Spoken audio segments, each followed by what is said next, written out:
Arvoisat juhlavierat, ärade festdeltagare, syntyperäisenä ruotsalaisena, jopa umpiruotsalaisena, se on mulle suuri kunnia saada lausua tervetuliaissanat teidän itsenäisyyspäivän juhlassanne täällä Sundbybergissä.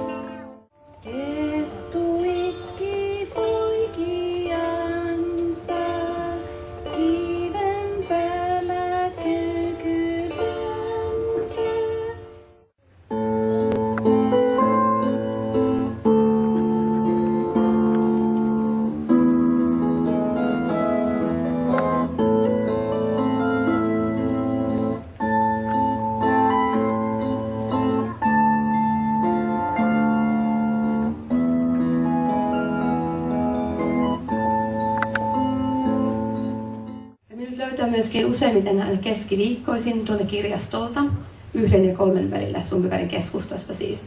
Ja sinne voi tulla ihan rupattelutuokiolla, se on kiva jutella aina suomea jonkun kanssa, mutta sinne voi tulla ihan, jos on ideoita tai toiveita, myöskin kysymyksiä tästä suomen kielen hallintoaluetyöstä. Olin tiellä oppineita, Suomessa on suuria, Väinämöisen kanteleita, täällä tehdään uusia.